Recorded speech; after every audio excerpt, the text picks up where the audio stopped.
Hi, folks. We're going to just give more people some time to get into the webinar room, and then we'll get started.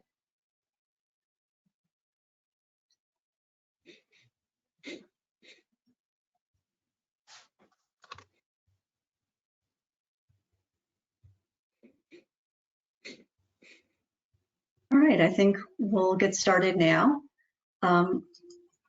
Hello, everyone. Good afternoon. Thank you for attending the Reporter's Guide to Rethinking Grades Post-Pandemic. I'm Lori Crouch, EWA's Assistant Director. Before we begin, let me go over some housekeeping items. If you have a question for our speakers, please type them into the questions box in the GoToWebinar control panel. Include your name and affiliation when you ask your question. And please ask your questions at any time and we'll get to them during the Q&A at the end. And before the webinar closes, you'll see an evaluation survey. Please complete it. Your feedback is important and helps us improve.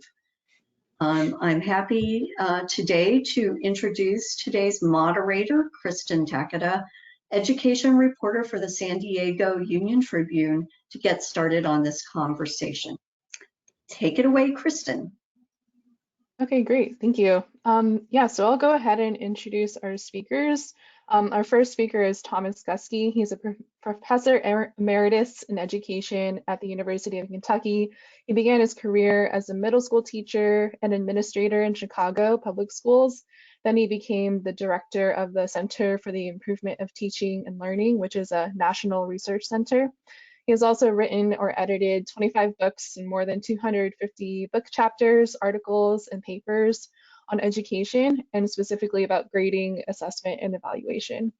And then our second speaker is Nicole DeWitt.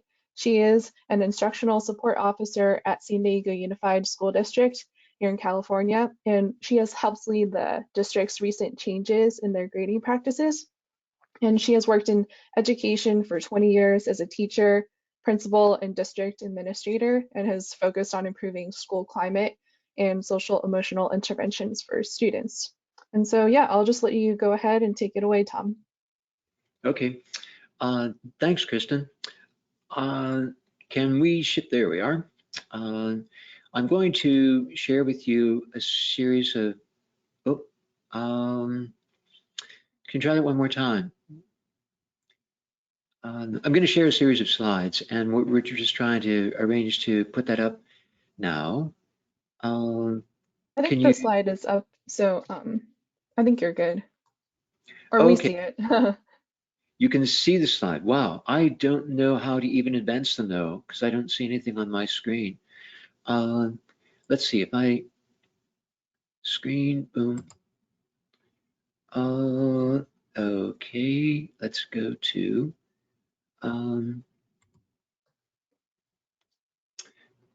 okay, are you seeing anything now? Yes, we see the slide.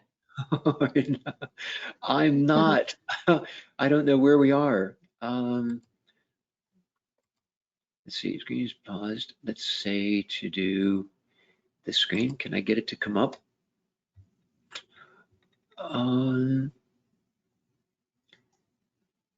Showing screen.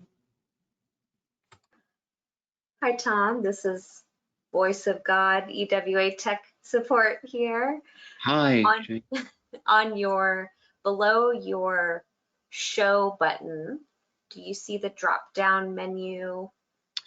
Choose. Screen shows, yes, screen. And if I hit screen 2, it comes up with the slides, but I don't know how to advance it. I'm not getting anything on my screen to show what the slides are, so I don't. Yeah.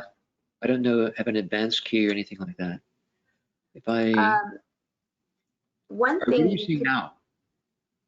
We're seeing your title slide. Okay. All right. Let's go with that then. I can pull it up also. Your presentation. Okay. I've got it now, and I think we're going to be good. Okay. Great. All right, sorry for the delay and welcome everybody. My name's Tom Guskey. I'm coming to you today from Lexington, Kentucky, where I am here on the faculty at the University of Kentucky. Would like to share with you a very few quick ideas based on what we've been discovering and learning about grading, especially during the last year and a half with our events on with the pandemic. I wanted to start by sharing with you some contact information for me, and we'll come back to this at the end. Several ways you can get in touch with me. I do have a website, it's tguskey.com. If you want to use email, my email at the university is just guskey@uky.edu. Those of you who prefer Twitter, I can be contacted through Twitter at tguskey, and then my phone number is there too. The information that I'm going to be sharing with you comes today from two primary resources. The first is a book called What We Know About Grading. This was published last year by ASCD, and it is an extension of a project that was initiated in 2016. Where we were asked by the American Educational Research Association to conduct a review of all the research that's been conducted on the topic of grading for the last 100 years. We were surprised to find out how much research there is, how much we know about the process, and how little of that has actually found its way into our practice today. The second resource is another book that's entitled Get, Set, Go. And this is a book about the implementation of grading reforms.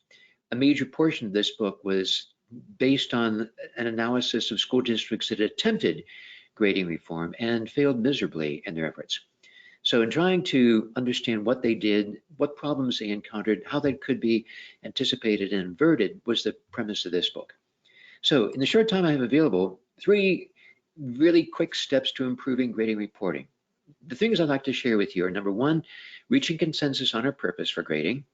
2 is reporting multiple grades. And then 3, eliminating percentage grades.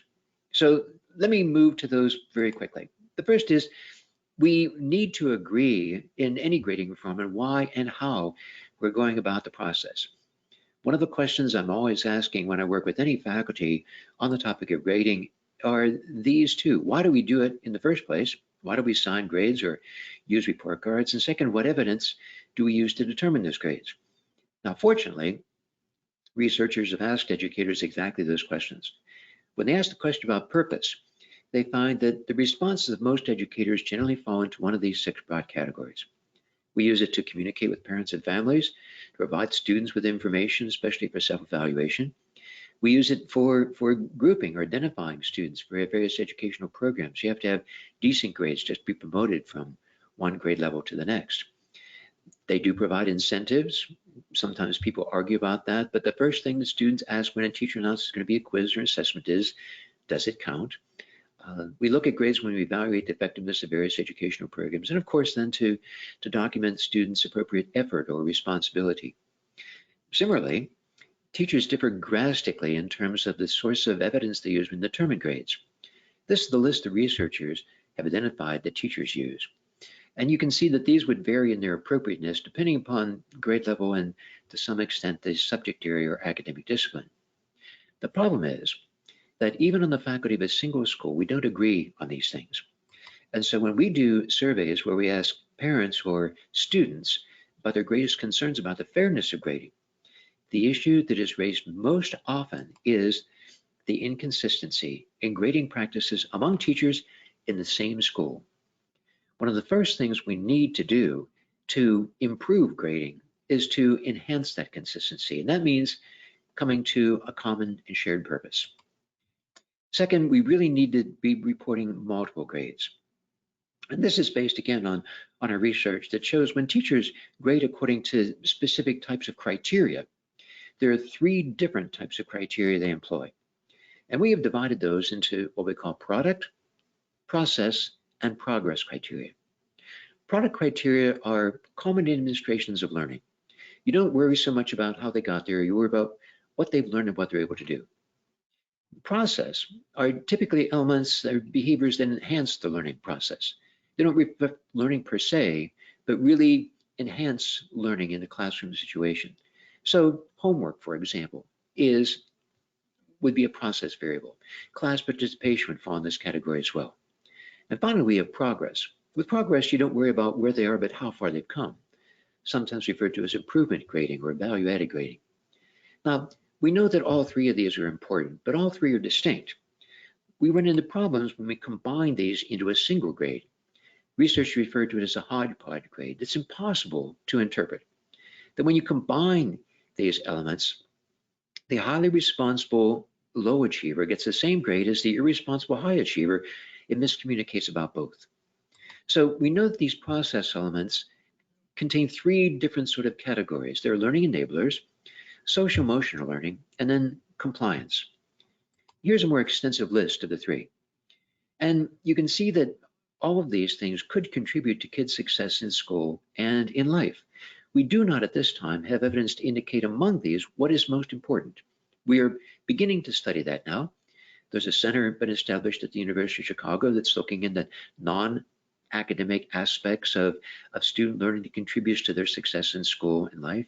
A center has been established at Harvard University to look at the social emotional learning skills. But we do know that they're different from achievement per se. And the way to improve grading is to indicate that these things must be reported separately. It has been especially established from the pandemic because what we've discovered is that with the pandemic and when we went back to school this past year, schools across the nation saw huge increases in number of failing grades. In Minneapolis, for example, the number of failing grades there increased 5 times. Salt Lake City, 7-time increase in percentage in the failing grades. School districts around San Diego and San Francisco saw the same. But when those educators began looking at that evidence, they found that many times the reason students were receiving failing grades was not because they weren't learning, but because of these other non-academic factors. When we began separating those, it reduced the number of failure grades drastically. One school district in Minneapolis, for example, found that when they pulled out the non-achievement factors, the number of failing grades was reduced almost by half. So these things are important, but it's necessary we report them separately. And oddly, we're kind of behind the rest of the world in doing this. Many school districts around the world have already done this. You find this typical in Northern European countries, many places in Asia, and especially in Canada. I'll show you a quick example of a report card, and I've adapted this. It comes from a Canadian school district, but I've included my dream team of teachers with it. But here's what their report card looks like. It's a high school report card where they have pulled these non-achievement factors out. They decided that they were going to pull out participation, homework, punctuality, and effort, report them separately. And so it's possible for a student to receive a high achievement grade, but still be low in these other things. For example, here in Algebra 2, the student received a grade of B, but their homework was rather poor. This provides a better profile of students' performance in school and makes grading much more accurate. It's been a particularly important thing as we move to go beyond what we've learned in the pandemic. And last, we need to grade according to rubrics instead of percentages. One of the other major changes that were brought about by the pandemic was that we reduced the number of grade categories that teachers had to consider. Universities led the way by moving from A, B, C, D, and F to just pass, fail, or success and incomplete. And we need to be able to defend the number of categories of grades we choose. Percentage grades are particularly problematic in this way. In fact, of all the grading systems we have available, it's the least difficult, the most difficult to defend in terms of practical, ethical, or educational purposes. One of the reasons is just the scale itself. With a typical letter grade scale, you've got 5 categories of achievement, 4 categories of passing, 1 level of failure. This indicates as educators we're 4 times better at determining levels of passing as we are levels of failure. But watch what happens when you do percentage grades. The scale flips. Now we have a scale 2/3 of which denote levels of failure. This says we're twice as good at identifying levels of failure as we are levels of passing. And then this makes the score of 0 so difficult for students because it's such an extreme score. To recover from a single 0, a kid would have to get 9 perfect papers. With a letter grade scale, moving to 0 is 0 to 1, not 0 to 65. The problem with percentages is compounded by then the way we calculate the grades. And not only that, then we apply percentages to performance almost always inaccurate. For years, we've had this understanding, for example, that 80% means mastery, but it really depends on the standard. I mean, for example, would 80% be sufficient if you were teaching children to cross the street safely? How about if you were teaching kids to be honest? Would you accept from a kid, you know, today is Tuesday, it's my day to lie to you. The rest of the week I'll be honest, but today's my day off. Would you get on a plane if the pilot was successful in landing it only 80% of the time? You certainly want kids leaving high school shop with only 80% of the fingers with which they entered, right? In other cases, though, 80% can be remarkable performance. A few sports analogies. Do you know if a professional football team quarterback completes 2/3 of the forward passes thrown, a 66% pass completion rate, that would rank them among the top 5 of all quarterbacks in all of NFL history. In professional basketball, one of the greatest basketball players of all time, before LeBron, was clearly Michael Jordan. Michael Jordan's success rate shooting from the floor, lifetime, 49.7. That was remarkable. Half the time he put it up and went in. Professional baseball, if a professional baseball player gets to hit 1/3 the times they step to the plate, that would rank them among the top hitters in all Major League Baseball. To make grading easier, we need to limit the number of grade distinctions the teachers have to make. And so if you think of grading systems, we have basically these 5. When researchers look at the cutoff for reliability, and that means 2 equally skilled, equally competent teachers looking at the same body of evidence coming exactly the same grade, the cutoff occurs about right here. More grade categories, less reliable, less consistent grades. So that's why something like this is fine. This is what we use at the university, A, B, C, and F. We decided at the university we were going to eliminate the D grade. You can't stay in college getting D's anyway, and D has always been the gentleman's F anyway. So we've gone to just 4 categories. We equate that with numbers. The labels don't matter. For all I care, you could use emojis. The one thing that doesn't work, though, is this. So we have to grade according to rubrics and not according to percentages. Reduce the number of categories, makes it easier, makes it more consistent. And as teachers reduced as a result of the pandemic, they're unwilling to go back to a system where you have 101 categories of performance. So 3 essential steps. Reach consensus on how and why, use multiple grades, and grade with rubrics instead of percentages. Thank you. Okay, great. Thank you, Tom. And then Nicole, do you want to share your presentation? Absolutely. Let me just get that ready right now. Okay, so hopefully everyone can see my screen. Great. So thank you for this opportunity to discuss a little bit about our journey in the San Diego Unified School District in adopting a standards-based grading policy. So on this next slide, you can kind of see a lot of what Professor Guskey was referring to in the disproportionality of grades. So here we have grade data prior to the adoption of our standards-based grading policy. In July of 2020, our board actually passed the Freedom Summer 2020 resolution, which asked us as a district to re-examine our grading policy, our discipline policy, staff diversity, inclusion of ethnic studies, and the role of school police in order to disrupt discriminatory practices and address disproportionalities in an effort to build anti-racist and restorative school communities. So we started this process of engagement with our stakeholders regarding our grading practices. As we ended the 1920 school year and looked ahead to reopening in 2021, we hosted a number of think tanks to help plan for a successful reopening. And one of those think tanks was focused on assessment, feedback, and grading. Overwhelmingly, the participants felt that it was necessary for our students to have consistent district-wide expectations across content areas and grade levels that encourage demonstration of mastery in a variety of ways, and also included opportunities for student voice and agency in the feedback and assessment process. After that board workshop in July, it was even more apparent why we needed to make that change, and the removal of non-academic factors from academic grades was very critical in addressing the disproportionalities. On October 13th, our board actually officially adopted our new TK through 12 standards-based grading policy. So after the adoption of that policy, we needed to put it into play.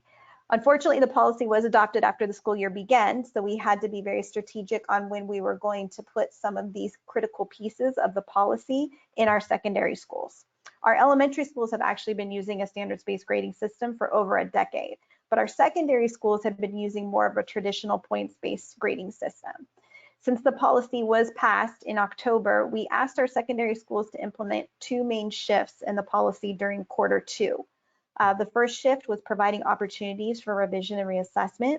And we also asked them to remove non-academic factors from the academic grade. The shifts have varied by content area and grade level, but throughout the quarter, course syllabi were examined and adjusted in order to better communicate to students and parents the expectations for grading moving forward. In the beginning, there obviously were a lot of questions from both our educators and our community on how this would be implemented and what this would look like in the current year. Our board approved the policy, but now it was up to our educators to use their expertise to determine which assignments were used to measure progress towards mastery of standards, the types of revision and reassessment that will occur, as well as grace periods for students to submit work without penalty. In addition, individual site communication to students and parents.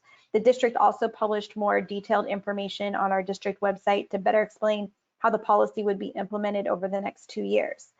The shift to a standards-based system is definitely a work in progress, but one that we are doing together in partnership with our educators, our administrators, and our communities.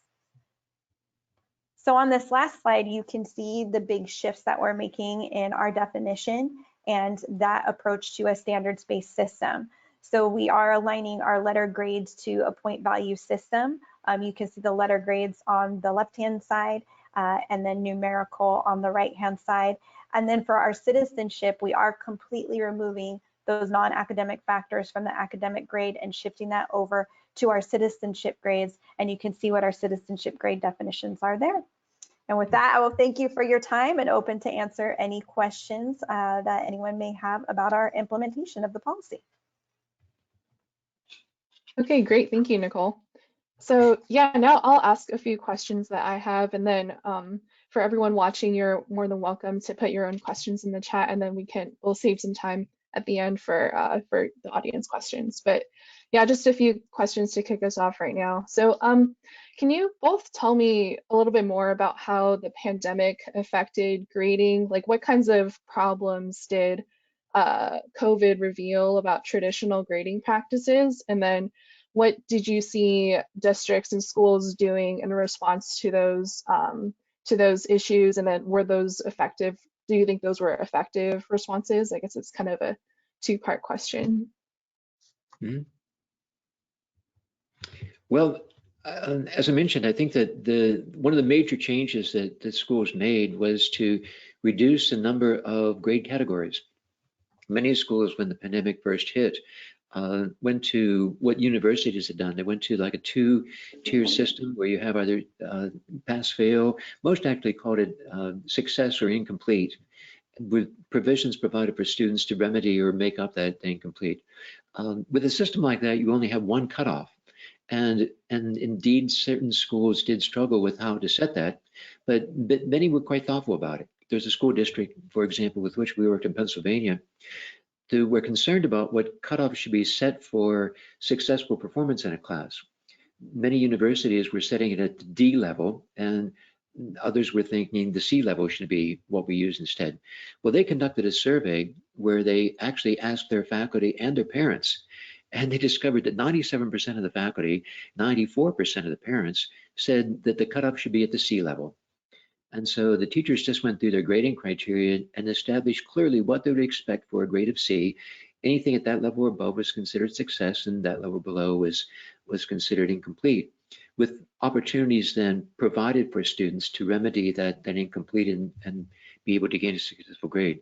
So I think the biggest change, led in this case actually by universities, was to limit the number of grade categories that teachers had to assign for their students. And that meant getting rid of the percentage grades. I think as far as our district and the policy, it was very critical for us to remove the non-academic factors from the academic grade during the pandemic, because we have no idea what our students are going through in their home life. And being for the majority of the year in an online learning format, we need to show grace in that we don't know what their situation is, and so we shouldn't be holding it against them if they don't turn their camera on or if they don't arrive into the Zoom exactly into the minute that they're supposed to be there, because we really have no idea what they're going through at home. So I think it was very critical for us to implement the difference between the academic and the citizenship marks, as Professor Guskey was alluding to earlier, and making sure that those are very separate. So that way the academic mark clearly reflects their knowledge and not just whether or not they're compliant. Yeah, that's really true. In fact, one of the things we found too is that oftentimes these non-academic factors were things that the students didn't control. And so we're holding them responsible for factors over which they have no control, and it's influencing then their grades. When you pull those factors out, you get a much more meaningful and much more accurate indicator of what they've learned and what they're able to do. Right, I see. And so, Nicole, in your presentation, I thought the first slide was really interesting. That's when you showed the disparities and what kinds of grades students got. I was wondering, like, could you talk more about that? And was that one of the big reasons why San Diego Unified pursued these grading changes? And then also, how do traditional grading practices contribute to these kinds of disparities amongst different student groups? And Tom, you're welcome to obviously weigh in too. Yeah, absolutely. So I feel like it was a perfect storm, right, of different things that were going on over summer 2020. So we were dealing with the pandemic, but then we also had the outcry for social justice after the death of George Floyd. And so after that happened, we really wanted to take a hard look as a district on what we're doing to combat institutionalized racism. And so when you're looking at those that grade slide and the different groups of students, you can see that our students who are receiving more D's and F's are our students of color. And so we really have to ask ourselves why. Why is that happening? And to dive really deep into that. And one of the big things about a point-based system is that there's a lot that's going into a grade that has nothing to do with the academic knowledge of a student and has everything to do with compliance and behavior. And we all know that we come from different homes and we have different experiences, and so we may react differently inside of a classroom. And if we're not being culturally responsive in a classroom setting, you could see a student being negatively impacted for how they react to something in a classroom that then unfortunately has an effect on their academic grade. So it was very, very critical that we take a hard look at our practices, at our grading practices, in order to disrupt those disproportionalities. And I think even more so heading into the 2021 school year, we can all agree that our students are facing a type of trauma that we have never seen before. We as adults never experienced this type of trauma as students. And we know that when students are going through trauma, it manifests itself in different behaviors. We don't want those behaviors to impact what their academic performance is, because their academic performance should be totally separate from their behaviors. And so I do think it's very critical as well that we have that separation as we're bringing students back to our campuses. Okay, I see. And so when I was writing about changes to grading systems, I got a lot of, I guess, responses from some readers who feel that making changes to grading, whether it is reducing the number of grading levels or eliminating percentages, they felt like these changes were almost going too easy on students, or some people argued that they think it's actually inequitable, like the opposite is inequitable for students because you're lowering standard. They think it was lowering standards, or they felt like these changes wouldn't adequately prepare students for college. So yeah, they just had these opinions or thoughts that these grading changes might be harming students. So I was wondering if you could both weigh in on that. Do you think that's a fair criticism, or do you think that's what could be happening with any grading changes like this? Yeah, well, I think you're right that those questions always come up, but there are two ironies associated with that. The first is that grading really doesn't have anything to do with the curriculum or instruction. It's a way of reporting what students have learned. But as Nicole emphasized, when you pull those non-academic factors out, then what it does is it opens up that area of the achievement grade to really important and rich conversations about, are our standards sufficient? Are they rigorous enough? Are we expecting enough from students? And it makes all those issues clear. They're no longer tainted by these other sort of non-academic factors that can influence it.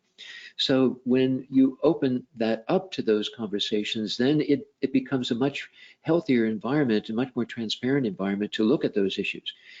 But the other thing that I think to keep in mind, and I guess this comes from my more sarcastic days, it's like when people say, well, should we improve teaching in high school, knowing that students are going to face poor teaching when they go to college and universities? Does that mean then we should teach them poorly in high school so they're ready for poor teaching in college? I mean, I don't think so. I think that the best preparation we can offer students, no matter what they see after they leave, is to be accurate and meaningful about what we report today. And when students understand that there are these other factors that can contribute to their success in school, but that those factors are different from the learning, then I think that's an important learning experience for them to have too.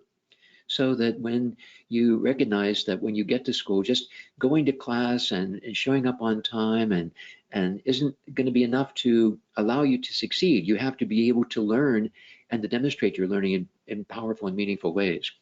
So I think both of those in that way contribute to preparing students better for the post-secondary environment.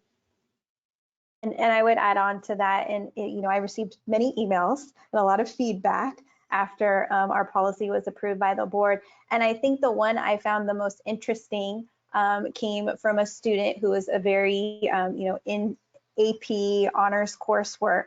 And the biggest issue that student had is that categories like homework and class participation were the only way that that student could pass the class because they were not doing well on the assessments. So I actually think that a points-based system lends itself to more inflation than a standards-based grading system.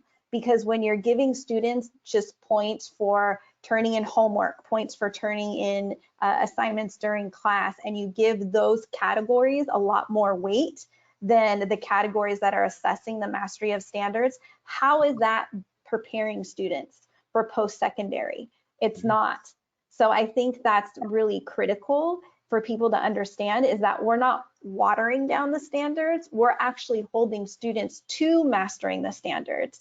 And by offering multiple opportunities for revision and reassessment and not just a one-time opportunity to demonstrate mastery, we're again holding them accountable. It's not like you're only going to need to know this for this window of time. No, we want to make sure that every student is meeting mastery of standards. And so that's why we're moving to this standards-based system. Right.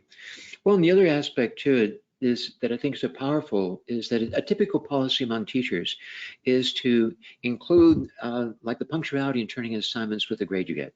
So that if you turn in a paper a day late, it's a grade lower. The problem is that miscommunicates about both. By separating those and having the achievement grades separated from the punctuality and turning assignment grades, you provide more meaningful communication, more honest communication, and a better picture of what that student is able to, has learned and is able to do. So I think there's a really strong advantages for any learning environment, regardless of the level. For reporters who are trying to write about grading or want to look more into grading in their the communities they cover, do you have any recommendations for what kind of data or what kind of questions they could be asking of districts or of schools to show or to see whether there are grading disparities happening or whether there is a lack of grading consistency happening? Well, I mean, in the state of California, and I'm sure it's similar in other states as well, as a district, we have to report data to the state, and it is published publicly on the CalPADS reporting system. So looking at graduation rates, looking at the A through G completion of students by group, that will really be able to have a picture of, are there disparities going on? Are we seeing like lower graduation rates for some of our groups of students? Are we seeing less of those students completing the A through G requirements? So I think that's a good starting point, is looking at that data, the graduation rates and the A through G college admission completion rates, to kind of see like where districts or schools are standing. Yeah, that's the same way in our state too. Schools are required to disaggregate the data that you present, and they disaggregate by ethnicity and by social and economic status. So with those, it's a really good way to look at the data more carefully and then try to understand if these disparities exist, then what could be behind it. I think that the pathway that Nicole and her team led there in San Diego is exactly the way you want to go about it. When you see these, then you try to understand why that exists and are there remedies that we could provide that might help to bring about greater equity in our policies. And Nicole, for your first slide, that was showing, I forgot, was that showing percentages of students who received A's, B's, and C's, like all A's, B's, and C's? Or was it students who received a D or an F? So it was the percentage of students that were receiving A's, B's, and C's. So the students that were passing their coursework. Okay. And then Nicole, could you talk to me a little bit more about, or talk a little bit more about how, what kinds of steps did you have to take to implement these grading changes? And then like what did you have to change about like your grading system, or did you work with teachers to change their grading rubrics? And then how did you also kind of reconcile that with the fact that teachers have autonomy over, in the end, they have autonomy over what grades they give to students? Yeah, so there is a distinction between the teacher autonomy and what we adopt as a policy. So the school board has the right to adopt a grading policy, and what's stated in that grading policy is the parameters that teachers use to assign a grade. So if we're adopting a standards-based grading policy, then teachers have to use those parameters to figure out how they're going to assign the grade in their content area. That's the autonomy that they have, but they don't have the autonomy to be able to say, I don't agree with this standards-based grading policy that's board adopted, so I'm going to do something else. They have to go with the board adopted policy for the district. So what we tried to do was really engage as much as possible with all of our stakeholder groups, which included students, parents, teachers, as well as administrators and counselors. And so we did hold a lot of think tank sessions to get their input. One of the transitions we are also doing in our grading system for the upcoming school year 21-22 is redefining our grading comments. So every system has, the canned comments, that's a drop-down menu, and they weren't very reflective of all of a standards-based system. And so we went through with those stakeholder groups and took a look at each of the comments to figure out how can we make them more aligned to a standards-based grading system so that it can more clearly communicate the progress that a student has towards mastery. I myself have a high school student and a middle school student, and as a parent, it's frustrating when your student's not doing well and there's no communication to indicate what they need to improve upon or how to get them to reach mastery. So that was one of our focal areas, was how do we improve communication in regards to a student's progress towards mastery of standards. And so those will actually be part of our grading system for this upcoming school year in 21-22, as well as the updated definitions and grades. Currently, we are working with our stakeholder groups, primarily our educators, to create district-wide critical concepts and proficiency scales. So for each subject area, identifying the standards for the subject area and proficiency scales that can be used for each of those standards. And then eventually we will actually have those imported into our grading system to have teachers be able to use to, again, communicate that progress. But as I mentioned, it's a work in progress. And it's not something where we could have everything in place all at once the policy was passed, because we do want to make sure that we give our educators opportunities to lend their voice and to help us build. And so that's really what we're taking this year to do. We're implementing in steps, so that way it is a little bit more manageable for our educators as we make this shift. And we are also partnering with Marzano Research to provide professional development for both our administrators and our educators around standards-based learning. And is that, you said that was a multi-year timeline that you're implementing all these changes? Yes, it is a multi-year timeline. So when the policy was first passed, we were asking our educators to implement those two major shifts, which was removing the non-academic factors from the academic grade and providing opportunities for revision and reassessment. For this school year, we'll have the updated grading comments as well as the updated citizenship and academic mark definitions. And then by next year, we'll actually have the standards and proficiency scales loaded into the grading system to have a more holistic approach. Okay, great. Well, I think, oh, go ahead, Tom. Oh, no. I think that the path that Nicole and her team are taking there is really bound for success, is exactly what we found to be a part of school districts that have done this and have really seen success. So they're really on the right track. That's wonderful. Okay, great. I think we're heading to audience questions now. Yes, and this has been a great conversation, and I hope our audience will keep posting questions. Our first question comes from Julia McAvoy of KQED. She says, I've heard from some students who said that they really didn't learn much, and from teachers who off the record say kids are being passed through to be more merciful and not penalize them.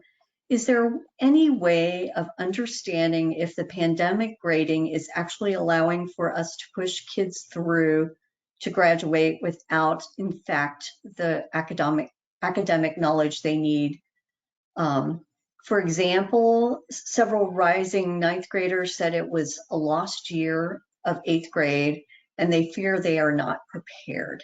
Second question is how teachers are really going to do accelerated learning and grade that versus remedial approach. Is it just semantics? Should we just keep going? Should we just have this year over, done this year over? Yeah. Well, I actually wrote a piece for Education Week on this exact topic. And what I was recommending is that there isn't any way we're going to be able to recover from all the things that students lost during the pandemic. And I think it would be foolish to look back and try to do that. That what teachers need to do is to actually look ahead and say, in this coming year, for example, what prerequisites do students need in order to succeed? So if 8th grade was a lost year, what do they have to know and be able to do to succeed in these opening units of the 9th grade year? And take the first part of the school year, maybe the first week or so, and really teach those prerequisite skills to a mastery level. So instead of thinking about remedying a year in a month or 2 weeks, to take just the necessary prerequisites for that early success. One of the things we have found on grading is that the grades kids get at the start of the school year are very predictive of what's going to happen the rest of the year. This was based on research that was conducted back in the 1950s that found that if you look at the first quiz grade kids get at the start of the school year, that's very predictive of what's going to follow. That kids come back to school with an openness to their attitudes about learning. It's like it's a new year with new teachers and new books and new classes, and maybe this will be different from all the years in the past. That flexibility continues until the first assessments are administered. Because those first assessments are graded, the grades put kids into a category, and get out of that category is real tough. If a kid comes back to school and takes that first assessment and gets a failing grade, it's like, whoa, looks like I'm going to fail this year.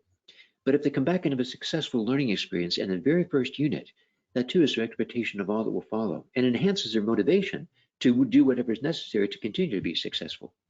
So the challenge for teachers is to find ways to offer students those prerequisites for success in these early units, and then capitalize on that success, use mastery learning techniques in that to guarantee that success, and then set the framework of that success orientation on the part of students for the rest of the year. Great. Well, here's another question along these lines. From Julia James of Mississippi Today. I heard Mr. Guskey mention that a lot more students are failing during the pandemic. Listening in from Mississippi, and here a lot of the data on performance wasn't collected this year because they felt it wouldn't be fair to the schools.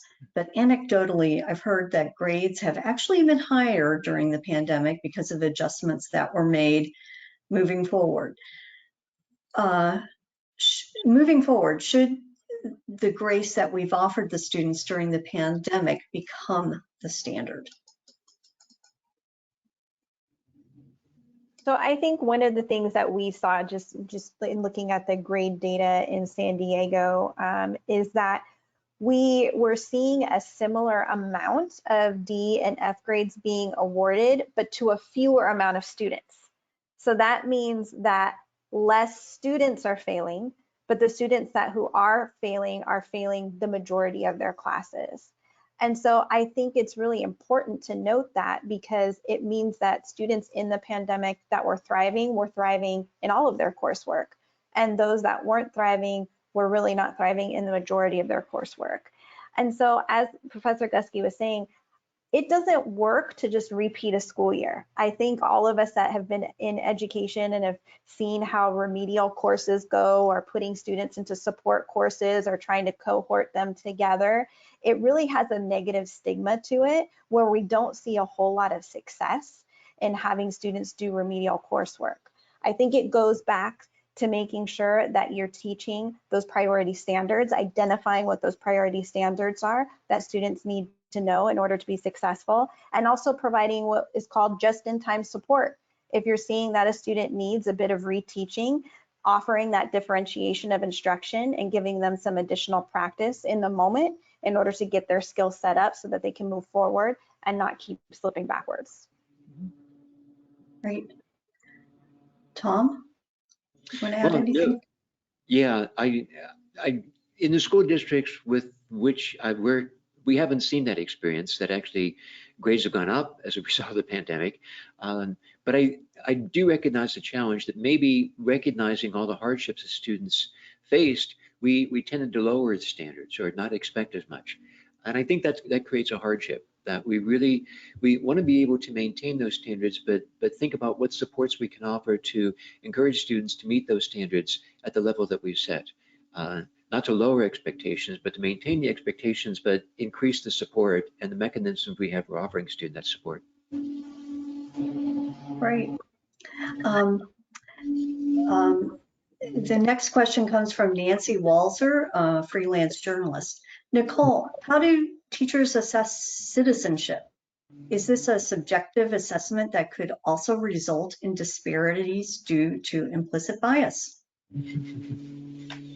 That's a great question. So what we did is, when we were rewriting our grading policy, we again engaged our stakeholder groups, including our parent advisory groups, our English Learner Advisory Council, as well as our Special Education Advisory Council, to get really specific around the language for what each mark means. So there actually is a descriptor for each mark that kind of talks a little bit about how they are as a student within the context of the classroom, to help give more of a context of how to assign them. And then it also goes into a deeper description around what could be part of the citizenship grade and what should not be part of the citizenship grade. So we do try to spell that out as much as possible in the actual policy itself. Mm-hmm. Yeah, I think as we look at school districts across the nation, these non-academic factors are labeled very differently. There's a high school here in Lexington that labels them employability skills. Others call them learning habits or study skills or things like that. And as Nicole mentioned, the key element here is defining clearly what that means, which in education means translating it to some sort of rubric, where if we choose something like collaboration, and a parent comes to you and says, you gave my child a 2 in collaboration, how can they get a 4? Then we can describe that to them. We can show them these are examples of what level 4 collaboration looks like, or here's an example of what it is. And what many school districts have done that's proven to be very successful is, once they choose these non-academic factors, they turn it over to students to develop a rubric for it. A school district with which I worked outside of Seattle in Issaquah, Washington, did exactly that. And the kids were fantastic. They came up with these wonderful rubrics for assessing these different qualities, and they were able to communicate it to their parents. And they actually, through sort of self-assessment, developed their own scores on these non-academic skills. So it's once we get clear about what it really means and what it would mean to demonstrate that, then it's a lot better as a communication device, and kids can see then how to make improvements. Right. And we have another question from Julia McAvoy of KQED. are there ways to understand whether there is grade inflation going on, looking at grad rates and AG requirements? I think AG is something peculiar to California. So Nicole, if you can explain AG for those who are not from California, that'd be great.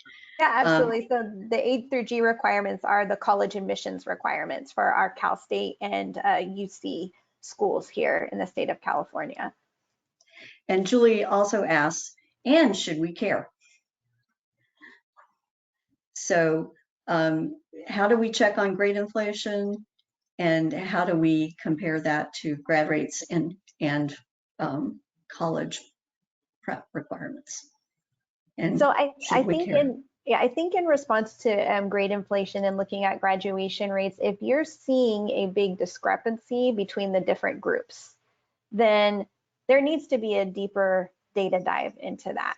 And if it's across the board, so if we're seeing that our white group of students is outperforming all other minority groups, that could, be an indicator that there possibly is some grade inflation, especially depending on how much culturally responsive teaching practices are used inside the classroom, what kind of curriculum is used inside the classroom. And so that could be an indicator that there is some grade inflation, or at least some influence of non-academic factors onto the academic grade.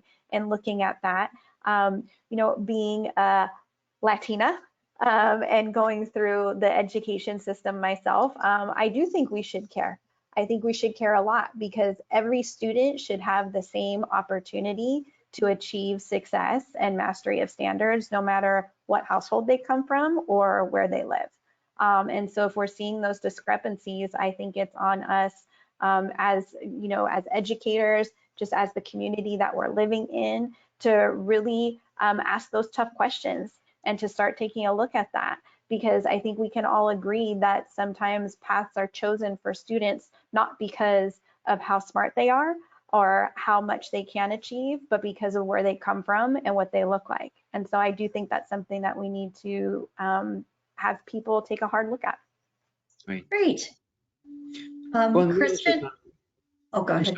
Sorry, Laura. We did actually do a study here in Kentucky where we looked at when those non-academic factors are pulled out of the grade, what happens to the grades as a result? Do they go up or down?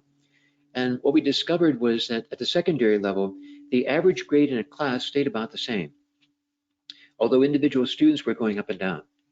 So that for every kid whose grade is actually inflated because of extra credit and bringing in box of tissues that started the school year and attending class and going to concerts, there's another kid whose grade was actually deflated because they didn't do their homework, they didn't turn something in on time.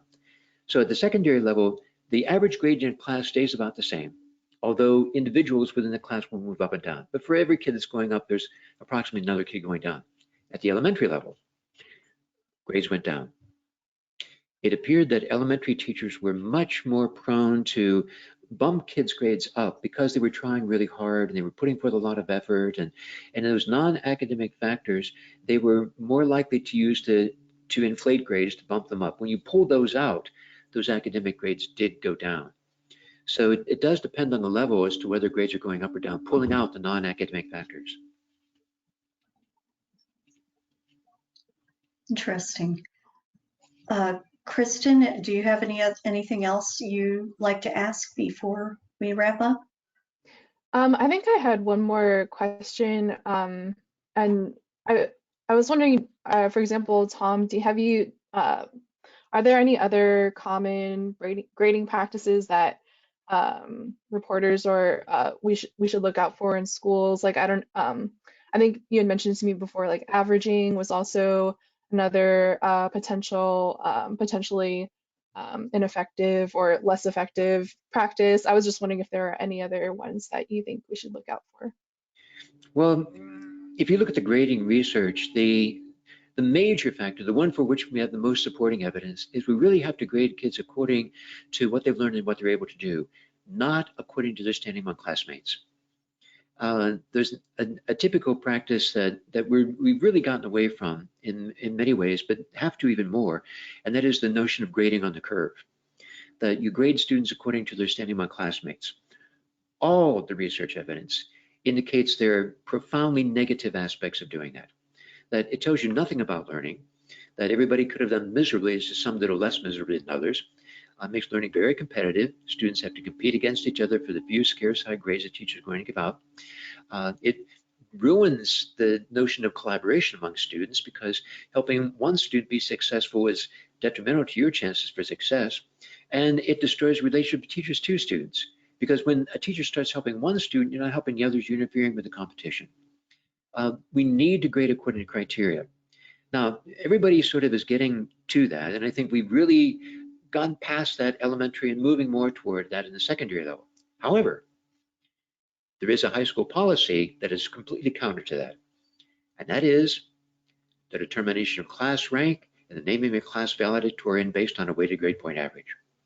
Who came up with that? I mean, we say we're going to grade kids according to criteria, but then we turn around and rank them at the end of the senior year. Why? Right? All the evidence we have indicates that it's detrimental to the majority of kids in the class, and even more moderate evidence indicates it's detrimental to kids gaining entrance to selective college universities. We need to be thinking about things like that more seriously. And if your school district is going to change its grading policies and practices, what are a couple of really important questions reporters should ask? Well, I'd always ask them, and again, when people ask me about grading policies, my first question is to them, what's the purpose of the grade? If reporters press educators on their purpose, then maybe these educators will start to understand that their practices are not aligned with their purpose. We've looked recently at court cases on grading, and we're surprised to find out, number one, how many there are. There are a huge number of court cases on grading where grades have been challenged.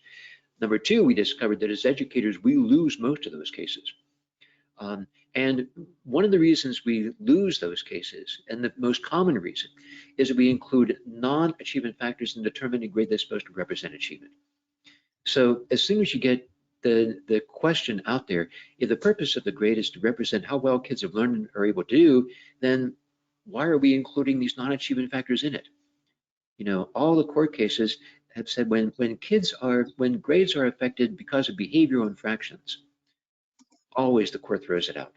That they're very clear about grades supposed to represent what kids have learned and are able to do, their academic achievements, and not these non-academic factors. So I'd press them on the purpose. And when the purpose is clear, then practices and policies kind of fall into place. Okay. Are there any closing comments you all would like to make before we close the webinar? Well, for my part, I just want to thank you. This has been a wonderful opportunity, and hope that as other questions or concerns come up, you don't hesitate to get in touch with us. I know that Nicole and I are both really open to your questions or concerns, and would love to discuss these issues with you. Great.